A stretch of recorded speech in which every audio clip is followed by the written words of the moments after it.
Olá, pessoal!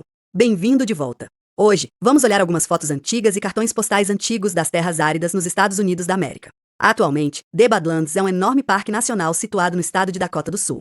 Abrange mais de 242 mil acres, ou aproximadamente 380 milhas quadradas de terra. É absolutamente enorme.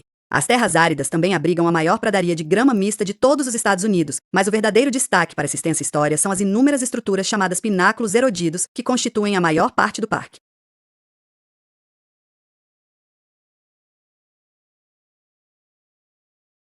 A ideia do Monumento Nacional das Terras Áridas foi proposta e aceita em 1929. As fotografias que vamos ver hoje, a maioria delas será anterior a esse período. Essas são as imagens que eu gostaria de focar. No entanto, só em 1939, ou cerca de 10 anos depois, o Monumento Nacional conhecido como Badlands foi oficialmente aberto ao público. Nesse período de 10 anos, de 1929 até 1939, pouco se sabe sobre o que ocorreu nas terras áridas além do que podemos ver nessas fotografias.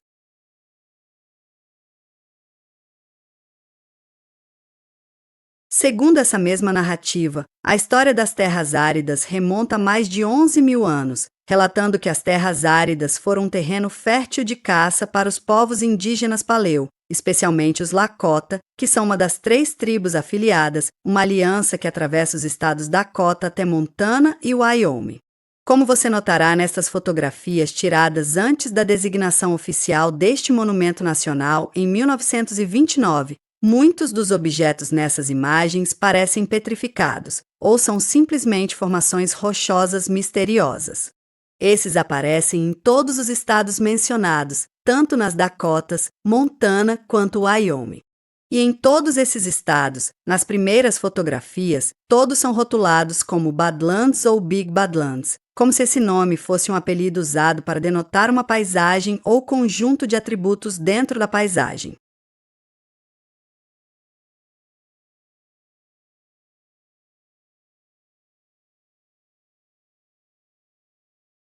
Essa narrativa atual continua dizendo que as terras áridas não foram realmente ocupadas pelo povo Lakota quando foram descobertas, mas sim reverenciadas, protegidas e bem conhecidas como santuário para culto local de reunião para conselhos tribais.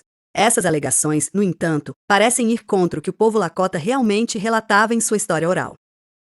Uma dessas histórias é que muitos Lakota reivindicaram as formações terrestres das terras áridas em todos esses estados, mas principalmente em Dakota do Sul, como se as terras das pradarias fossem férteis com áreas de caça para as tribos das terras áridas. Essas rochas antigas também serviam a uma infinidade de outros propósitos. A Grande Muralha das Terras Áridas servia como ponto de observação para os Lakota, que podiam observar a paisagem do topo dessas paredes semelhantes a penhascos. No entanto, se os Lakota, ou melhor, nenhum grupo indígena vivesse nas terras áridas em tempo integral, de que forma as terras áridas teriam sido tão severamente ocupadas a ponto de ordens do governo dos Estados Unidos para retomar as terras áridas a qualquer custo?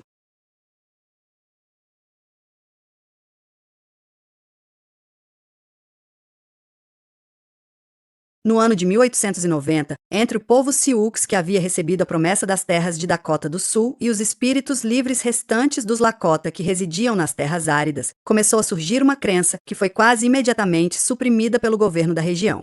No entanto, ainda assim chegou às primeiras páginas dos jornais nacionais tradicionais. Tudo isso foi iniciado pelo líder indígena, um profeta conhecido como Vavoca.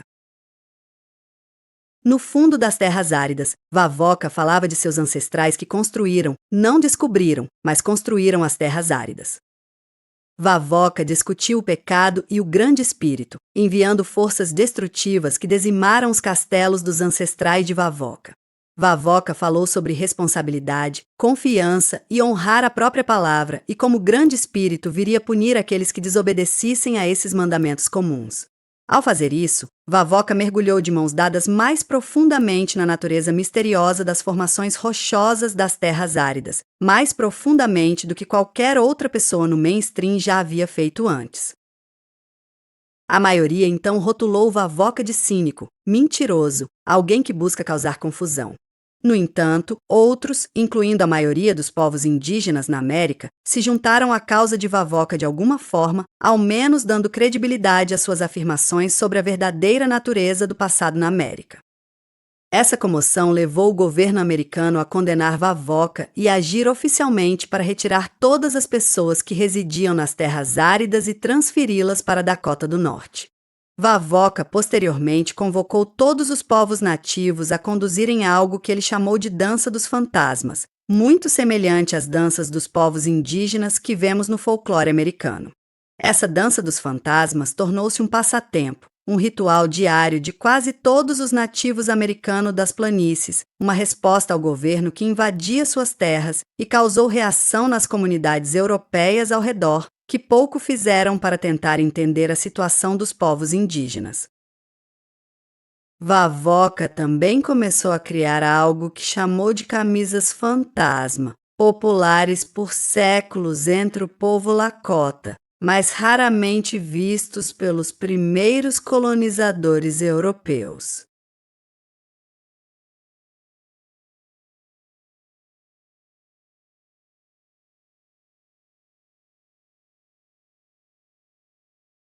A camiseta de Goa foi feita para ser imbuída do poder do Grande Espírito. E enquanto alguém permanecesse honesto e leal à tribo, dizia-se que a camisa fantasma desviava armas inimigas e afastava espíritos malignos e doenças. A camisa fantasma também é agora uma característica comum nas exposições dos povos indígenas que vemos ao longo do folclore americano do século XIX. A última Dança dos Fantasmas ocorreu oficialmente nas terras áridas em dezembro de 1890. Com a chegada do inverno, o governo americano também se aproximava. Os soldados americanos cavalgaram ao longo da Grande Muralha das Terras Áridas antes de finalmente encontrar a maior congregação de indígenas Sioux e Lakota daquela região, todos recém-saídos da Dança dos Fantasmas para Vavoca. Os soldados capturaram as tribos em Wounded Knee Creek, levando ao massacre de Wounded Knee, no qual cerca de 300 indígenas e mais de 30 soldados perderam a vida. Esse seria o último grande conflito entre as planícies, os nativos americanos e o governo até a década de 1970, com os eventos de 1890 apagando efetivamente a verdadeira história das terras áridas ou pelo menos qualquer entendimento que ainda restasse entre os seguidores de Vavoca. Surge então a questão: por que Vavoca e seus seguidores tinham tantos nomes intrincados para todos os penhascos, colinas, pináculos e formações das terras áridas como se fossem uma cidade mapeada? A área é enorme, imensa, extensa, mas parece que cada estrutura ou formação dita ocorrer naturalmente tinha um nome distinto, que depois se refletiu nas primeiras fotografias da Terra tiradas pelos colonos europeus. Temos vários castelos rotulados assim nas fotografias. Temos grandes altares, catedrais, grandes muros, monumentos, literalmente múltiplos monumentos chamados assim pelos principais cientistas do final do século XIX. E ainda assim, em meados e final do século XIX, temos poucas ou nenhuma evidência cientificamente que diga que algo disso foi feito pelo homem. Disseram que todas essas são formações naturais.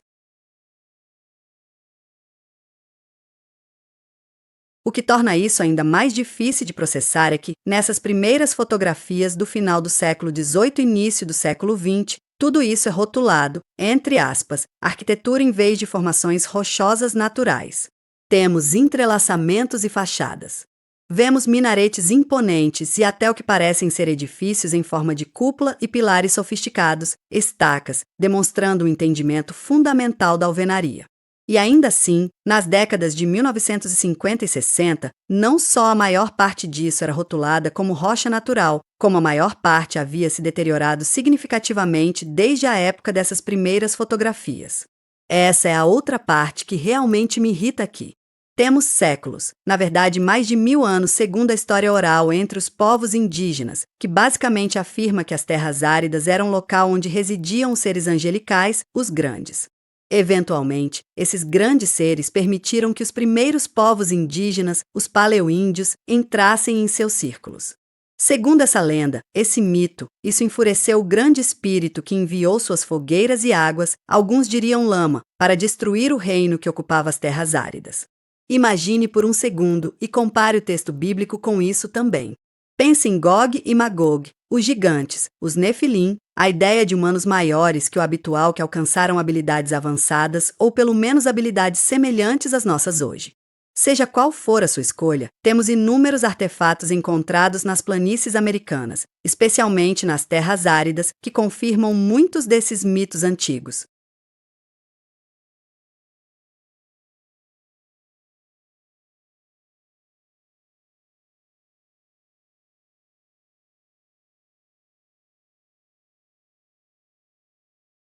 A questão então é: podemos encontrar alguma evidência fotográfica que possa dar frutos quando se trata de fundamentar alguma dessas alegações?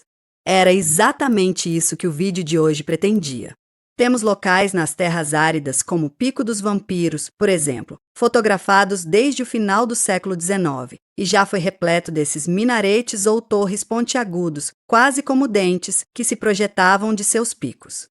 Dito isso, toda a estrutura retratada há 100 anos ou mais se assemelha a algo parecido com um castelo básico. No entanto, se você olhar para este local hoje, simplesmente não parece o mesmo. Por mais impetuoso que seja, parece que temos os primeiros verdadeiros exploradores ou os primeiros que dizem a verdade, os primeiros a pisar nas terras áridas com suas câmeras e, instantaneamente, esses fotógrafos pareceram acreditar que haviam encontrado ouro.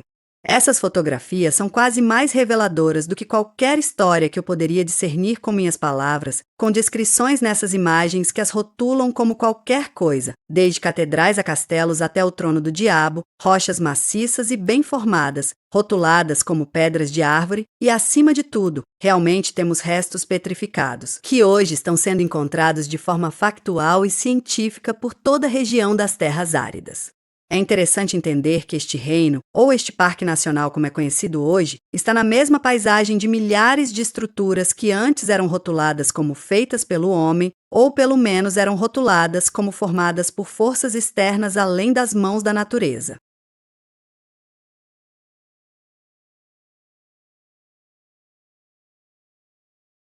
Esses rótulos ou nomes declaram que as terras áridas são compostas por castelos, catedrais e outros objetos feitos pelo homem, permanecem bem dentro do início a meados do século XIX, antes da abertura do Parque Nacional das Terras Áridas, antes de as terras áridas serem essencialmente proibidas por 10 anos, antes de serem reabertas ao público como Parque Nacional e Monumento em 1939. No entanto, quando as terras áridas reabrem como esse monumento ou melhor, se torna uma atração turística oficial, muitos dos picos, vales e estruturas, as faces nas rochas, os detalhes nos desenhos, que podemos ver claramente nas primeiras fotografias deste vídeo, esses detalhes reveladores, os detalhes ocultos, a verdadeira natureza das terras áridas. Tudo parece ter começado a se deteriorar quando a maioria dos espectadores é autorizada a visitar a região a partir dos anos 1940. As torres, muitas delas caíram. As fachadas com padrão, aparentemente pintadas ao longo do castelo, agora se desgastaram em cores e formas mais naturais. O mesmo pode ser dito dos castelos e da grande muralha das terras áridas, que agora se tornou algo como estrada ou uma rodovia no topo. Na maior parte, seja intencionalmente ou não, a maioria dos aspectos verdadeiramente misteriosos das terras áridas foi misteriosamente modificada desde sua primeira descoberta ou redescoberta. Será que isso pode ser uma situação de Napoleão e a Grande Pirâmide? Será que tudo nas terras áridas, todas essas estruturas, todas essas imagens escondem uma história muito mais nefasta?